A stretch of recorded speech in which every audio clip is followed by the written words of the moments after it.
સુરતની ફેમિલી કોર્ટમાં 7 વર્ષની બાળાની દીક્ષા રોકવા મામલે પિતા દ્વારા અરજી કરાઈ છે તો વકીલ દ્વારા નાની ઉંમરની બાળકીની દીક્ષા અયોગ્ય હોવાનું મંતવ્ય રજૂ કરાવ્યું હતું। સુરતમાં 7 વર્ષની બાળકીની દીક્ષા રોકવાનો મામલો ફેમિલી કોર્ટમાં મહત્વની સુનાવણી થઈ હતી। 7 વર્ષની બાળકીને દીક્ષા આપવાની હોવાની માહિતી મળતા જ બાળકીના પિતા કોર્ટના શરણે ગયા હતા અને અરજી કરી હતી, જેમાં આક્ષેપ કરતા કહ્યું હતું કે પત્નીએ દીક્ષા માટે મુહૂર્ત લઈ લીધું છે। દીક્ષા વિવાદને કારણે દંપતીને 6 મહિનાથી અલગવાસ છે તો પિતાને પરિચિતો પાસેથી દીક્ષા વિશે ખબર પડતા બનાવ બહાર આવ્યો હતો। બાળકી નાની છે, મોટી થયા બાદ દીક્ષા બાબત ચર્ચા કરવાની પિતાએ માંગ કરી હતી, જો કે પત્ની દીક્ષા માટે જીદ રાખતી હતી।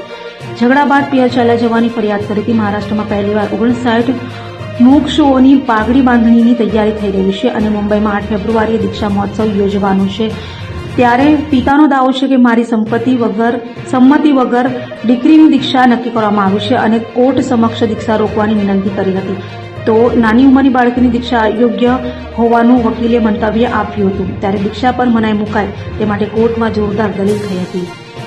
છોકરીની દીક્ષા માટે પિતા દ્વારા નામદાર કોર્ટની અંદર અરજી કરવામાં આવેલી હતી। માતા પિયર ચાલી ગયેલી હતી। માતાએ સતત પ્રેશર કરેલું હતું કે જો તમે દીક્ષા નહીં આપવા દો તો હું પિયર ચાલી જઈશ, જેથી પિતાએ વારંવાર ગુરુ ભગવંતોને માગણી કરી હતી કે મારી દીકરીને દીક્ષા ના આપો, પરંતુ એ અગેન્સ્ટમાં જઈને માતાએ દીક્ષાનું મુહૂર્ત તેના ભાઈ સાથે જઈને સ્વીકારી લીધેલું હતું, જેનાથી નારાજ થઈ પિતાએ નામદાર કોર્ટની અંદર અરજી કરેલી હતી અને અરજીની અંદર આજરોજ હિયરિંગ હતા, જેમાં માતા દ્વારા એવું એટલું ડિક્લેર કરવામાં આવ્યું છે કે દીક્ષાનો પ્રસંગ નહીં થાય અને 4 દિવસ આવા કોઈ પ્રસંગો નહીં થાય।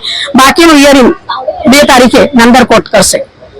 કોર્ટનો ચુકાદો એવો આવ્યો છે કે અત્યારે દીક્ષા મોકૂફ રાખવામાં આવી છે ને સ્ટે માટે બીજી ડેટ આપવામાં આવી છે। બસ ડેટ મને ખબર નથી। શું જાતો સમગ્ર મામલો અને શું ફરિયાદ તમે કરી હતી? બસ મારી દીકરી નાની હતી, એની માટે મારે અત્યારે દીક્ષા નથી અપાવી, મેં ફરિયાદ કરી હતી। તમારી વાઈફ શું કહી રહ્યા છે?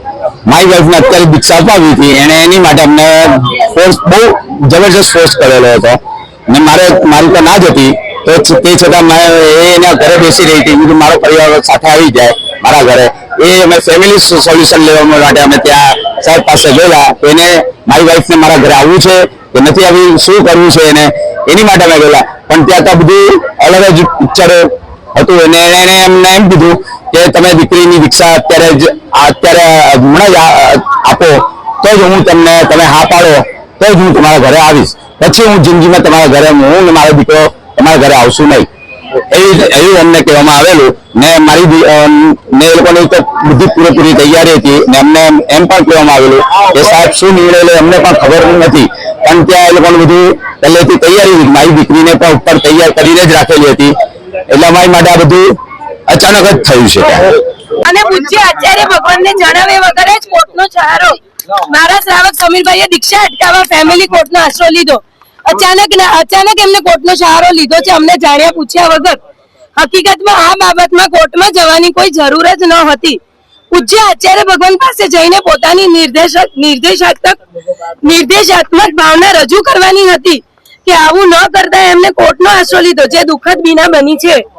તેમ છતાં ગઈકાલે 20/12/2025 શનિવારના મારા શ્રાવક સમીરભાઈએ પરિવાર સાથે પૂજ્ય આચાર્ય ભગવંત પાસે દીક્ષાની ના પાડવા આવ્યા હતા, ત્યારે પૂજ્યશ્રીએ સમીરભાઈને સ્પષ્ટ કહ્યું કે તમારી ઈચ્છા અને સંમતિ હતી, તમે તહતીને દીક્ષાની માટે વિનંતી કરી હતી, એટલે મેં દીક્ષા માટે અનુમતિ આપી હતી। હવે જો તમારી સંમતિ નથી તો હાલ અમારે દીક્ષા આપવાની થતી નથી। આથી દીકરીના દિલમાં દીક્ષાની ભાવના અને યોગ્યતા હોવા છતાં પૂજ્ય આચાર્ય ભગવાનના માર્ગદર્શનથી તહતીની દીક્ષા મોકૂફ રાખવામાં આવી છે, જેની સર્વેએ નોંધ લેવી લી અમી સમીર શાહ એમની માતા તહતીની।